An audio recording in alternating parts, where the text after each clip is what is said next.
Fala nação, quer acompanhar tudo sobre o Mengão, matérias esportivas, melhores momentos?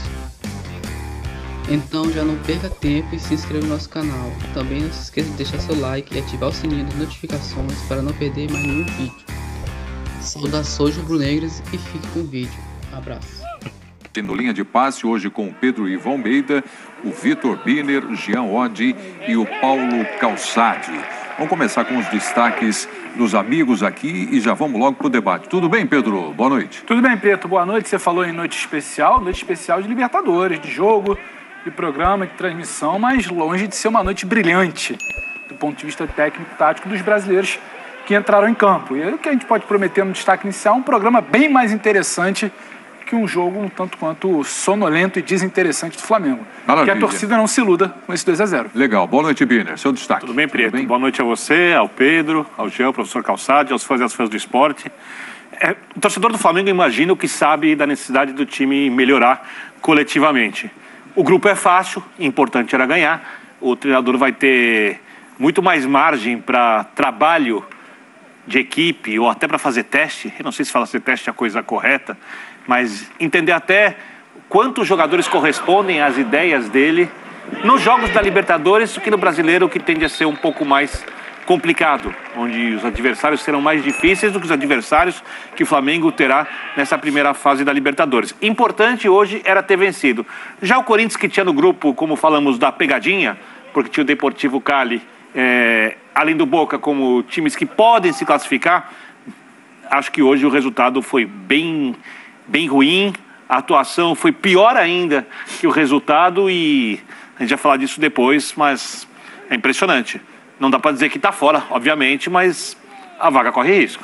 Vamos falar no programa, sim, da estreia do Corinthians, do Atlético Paranaense, só os destaques por enquanto e a gente vai falar já desse jogo, Sporting Cristal e Flamengo. Seu destaque, Jean, boa noite. Boa noite, Preto, boa noite, companheiros. Pois é, a gente pode até dizer que o Flamengo só conseguiu o resultado, só conseguiu a vitória, mas não é pouca coisa. Não é pouca coisa pelo contexto no qual o Flamengo se encontrava e se encontra de muita pressão, né? Não é pouca coisa porque, no fim das contas, é uma vitória fora de casa na Libertadores, que é muito importante para você encaminhar uma vaga. Claro que tem muito jogo ainda pela frente, mas por ser o Flamengo o time mais forte do grupo também, uma vitória fora de casa é sim um grande passo já rumo à classificação. E a gente pode dizer que não é pouca coisa na comparação com os outros dois brasileiros, que justamente tinham jogos acessíveis, tinham jogos para vencer. Era importante vencer até essas partidas, olhando para a dificuldade que os grupos podem oferecer.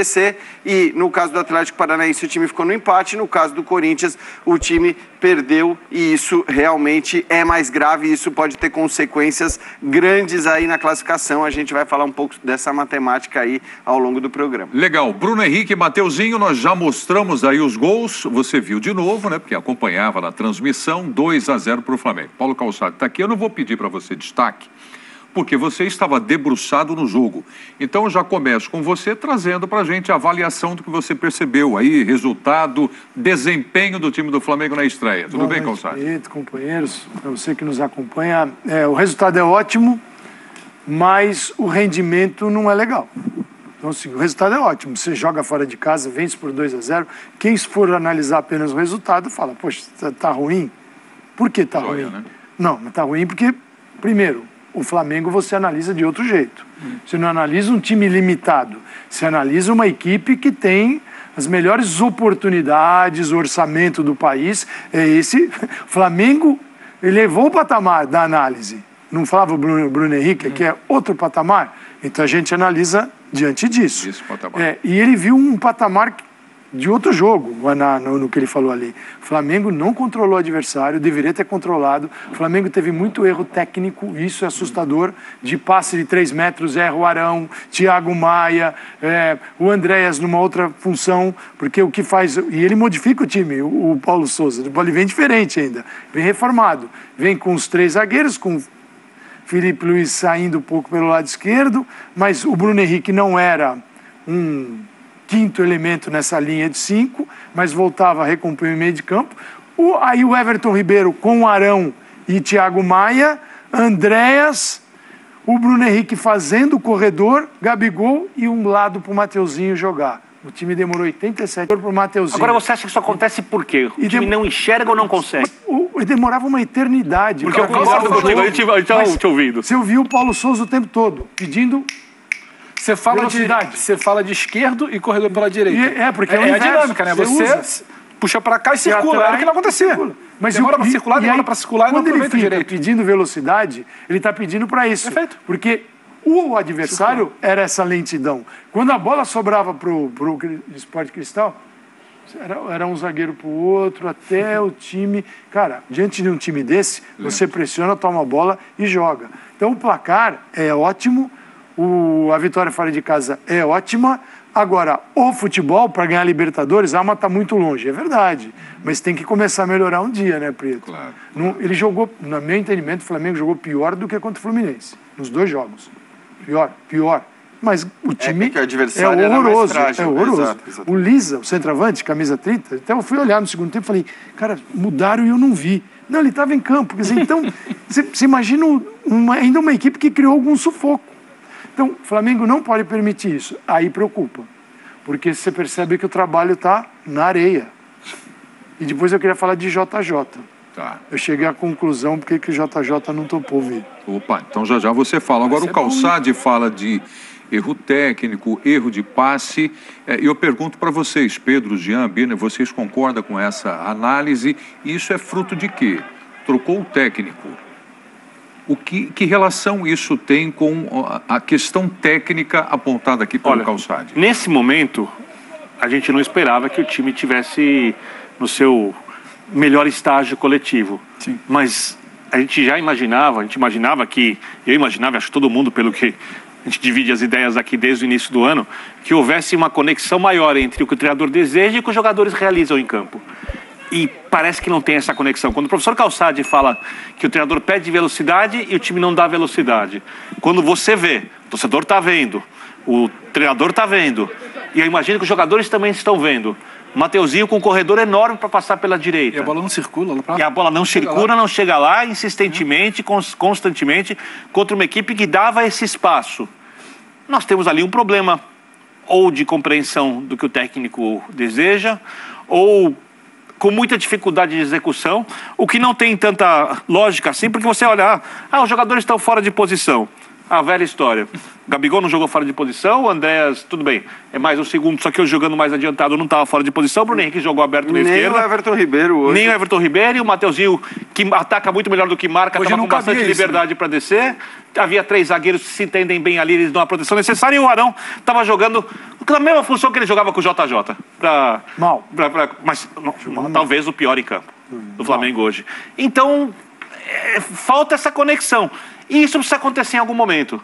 Porque hoje, repito, eu não esperava, vendo as finais do Campeonato Estadual e o que o Flamengo vem fazendo, que o time, de repente, a luz brilhasse, aparecesse e o time começasse a jogar. Mas eu esperava uma atuação um pouco melhor.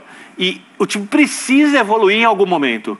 E essa evolução não vai ser do dia para a noite. Porque um coletivo, um ser humano, ele não muda, nenhum deles muda como se você acendesse e apagasse uma luz. É um processo, é uma construção.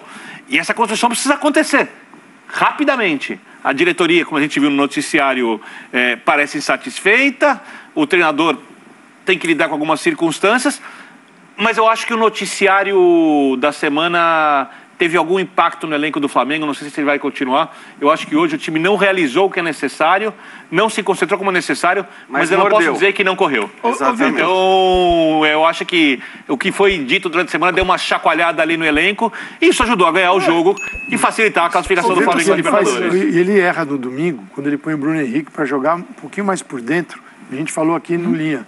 E o Bruno Henrique, quando vai para a beirada... Eu acho que ele sentiu isso, sabe por quê? Ele sentiu quando ele joga o Thiago Maia, pro Bruno não voltar tanto, ele larga o Bruno, isso resolve. E aí o Bruno hoje faz um gol na característica de sempre, né? Acho que você fala isso na transmissão. Bola vindo da direita, você levanta exatamente os números. Os gols, o Data ESPN mandou para mim. Da direita. Evidentemente, na Libertadores de 2022, ele só tem um gol. Sim. Foi o de hoje. Mas na de 21, todos os lances só tem uma bola que sai na diagonal por dentro.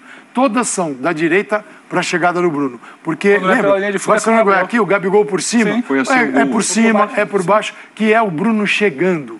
E o Bruno contido não é o jogador para trocar. Isso eu vi hoje um dedo do Paulo que errou no fim de semana. Exatamente. E hoje libera.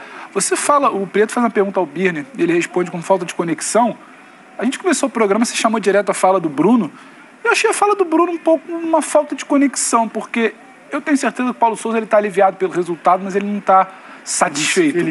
Durante a declaração dele foi uma resposta para o noticiário. Não foi do que ele viu o jogo. Então, é porque eu quero acreditar, porque o Bruno fala assim, o Bruno fala em grande jogo. Não vi um grande jogo, vi um grande resultado. O Jean pontua isso. A gente não pode descartar o que é dentro de uma Libertadores. Porque a gente imprimiu o nosso ritmo. O Calça fala em patamar de análise. A análise do Flamengo, o patamar que esse Flamengo entregou para a gente avaliar, não há esse ritmo. E ele fala, começamos pressionando, marcando.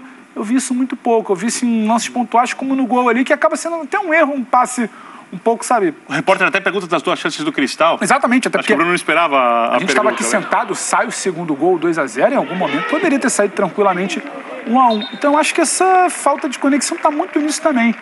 E aí tem uma imagem, depois eu queria até ver se nosso Dimas recuperava, um Paulo Souza comemorando, acabei de ver aqui, um Paulo Souza comemorando solitário. E aí tem um Bruno tentando abafar um pouco esse noticiário, tem um Flamengo que precisava muito mais do resultado para estancar uma sangria interna, que o noticiário está aí, a gente está acompanhando o que acontece. Agora você está usando uma lupa. Opa, diga, né? Por quê? Não, isso é usar uma lupa, é uma interpretação. Eu vi um Paulo Souza mais ou menos solitário. Sim, e até para a gente entender. É uma lupa, por isso que eu acho importante saber o tom dessa coletiva pós-jogo.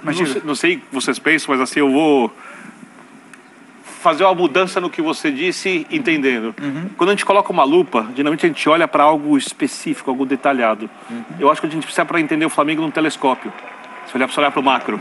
A gente precisa olhar bastante para os jogadores, precisa olhar para o técnico também, para tudo que tem sido feito, para a receptividade das ideias do técnico e das imposições de conduta profissional dentro do ambiente do Flamengo, a proibição do celular, o treinamento super cedo, como a diretoria conduz isso tudo, porque tecnicamente é um timaço. Sim.